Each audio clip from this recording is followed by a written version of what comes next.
What's going on, everybody? It's GAMEUNBOXINGREVIEWS here, and welcome to the final episode of The Countdown to Halloween! This is a daily series in which every episode I'll show you how to make popular characters using the LEGO DC Supervillains Character Customizer. So without further ado, let's see who we're going to be making today. Alright, so in today's episode we're of course going to be making Nightmare from Marvel Comics. So to start off with, we're of course going to head on into Custom Character, Appearance, Head, Preset Head this time, and you want to scroll all the way to the very bottom until you find Pride's head. Now of course Pride is a character that is included in one of the Shazam movie DLC packs, so you will need that DLC if you want to be able to make my very own custom version of Nightmare in this game. But if you do have that piece, all you need to do is select it and make it white. Then once you've done that, you're going to back out of there, head on into the hair section, and you want to scroll all the way to the bottom until you find the Creeper hairstyle. And for the color, we're of course going to go with black.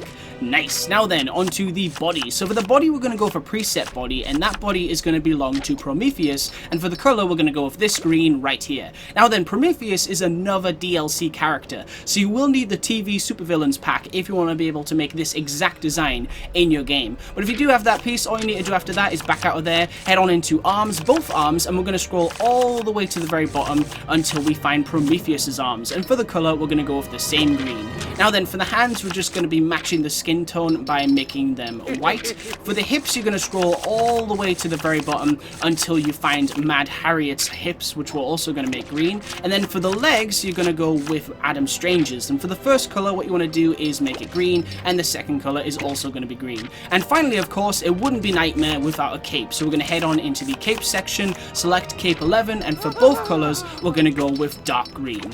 Nice. Now then, onto the effects. Now this time we actually are going to add glowing hand effects, so you want to turn left hand glow on, make sure that you go with style 1, and then for the color we're going to go with this green right here. And obviously you're also going to do the same with the right hand glow. So yet again, turn it on, make sure that you go with style 1, and for the green we're going to go with the same one. Nice. Now then, for the hit impact effects, we're going to turn that on, make sure that you go with style 2 this time, and then for the color we're going to go with the same green. And finally, of course, we need to add some jump slam effects. So we're going to turn that on, make sure that you go with style 4, which is the flaming effect, and for the color we're going to go with the exact same green, because as you can see here, that looks really cool.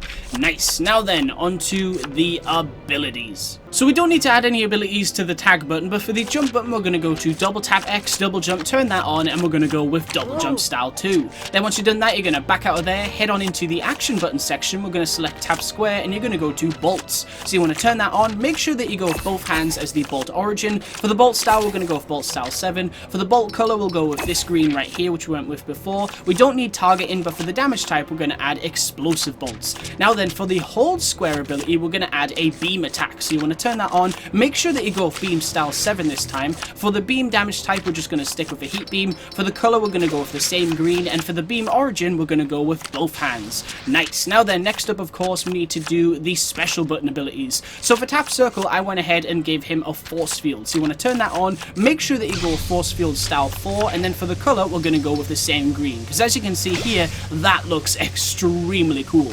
And finally, for Nightmare's abilities, we're of course going to back out of there, head on into hold circle, and we're going to add an explosion attack ability. So you want to turn that on, make sure that you go with explosion style 1. For the explosion effect, we're going to go with explosion effect 5, which is the fire one. For the color, we're going to go with the same green yet again. And then for the damage type, I would recommend adding a sonar explosion, just because it makes them a little bit more useful. Alright, cool. Now then, onto the skills. So we're only going to be giving Nightmare 3 abilities, and those are, to start off with, we're of course going to add Mind Control, so you want to turn that on, make sure that you go with the same green that we went with for all of the other powers, and then for Telekinesis, we're also going to do the exact same. Now then, as an optional ability, you can add Chlorokinesis. The reason I would recommend adding this is because obviously Nightmare is known to be able to manipulate reality, so I just thought that would be quite fitting. Anyway, now of course we're going to move on into the personality. So for the health icon, we're of course going to go with green. For the health type, I know that Nightmare is actually an immortal, but that doesn't exactly mean that he can't die, so I'm just going to stick with standard health. For the voice, just choose any male voice. For the speed, go with normal. For the target reticle, I would highly recommend going with poison ivies, and then for the animation, we're of course going to go with monster. Alright, cool, so we have done the appearance, the abilities, the personality. We don't need any weapons, so now all we need to do is fill in the basic information. So for the status, we'll put villain. For the affiliation, we'll go with unknown, and then for the name, we're of course going to put Nightmare. Nice. Alright, cool. So now, of course, what we're going to do is drop Nightmare into the hub world and see just what he can do. And here he is. This is, of course, my custom-made Nightmare made in LEGO DC supervillains. So for those that don't know anything about this character, Nightmare is the ruler of the Nightmare world, a realm that can be found within the Dream Dimension.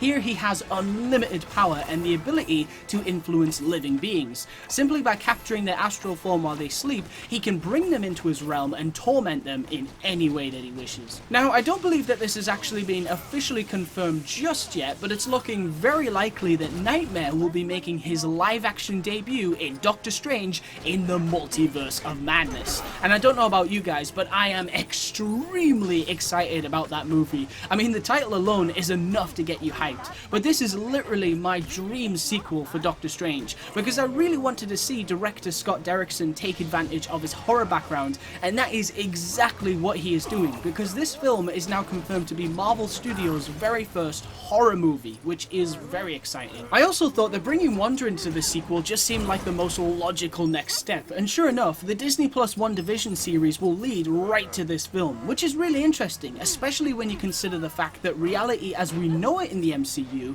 might be completely different after Wanda is done with it. You know, we might see mutants running around, Vision might be brought back to life, hopefully with the white design from the comics, because that would be really cool, and likely a bunch of other crazy stuff. So Strange will probably have to pick up the pieces and restore everything back to normal. And who knows, maybe Wanda will even be a villain this time. Imagine if she sided with Nightmare instead of Strange. Now that would be insane. However, the thing I'm probably most excited about is the fact that we're actually going to see Doctor Strange visit multiple different realities, which could lead to a number of different possibilities. Imagine if we saw alternate versions of Spider-Man like Spider-Gwen or 2099, or better yet, this seems like the perfect excuse to showcase the animated what-if universes, but in live action. I mean, we already know that zombies will feature in the Disney Plus series, and what could be better for a Marvel horror movie? Plus, it would be really cool to see Peggy Carter reprise her role as Captain Carter,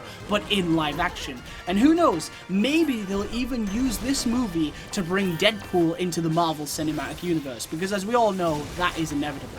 But of course, we will just have to wait and see. Alright, so thank you so much for watching. I hope you enjoyed the final episode of the series. Stay tuned for lots more videos real soon, and as always, please remember to like, comment, and subscribe.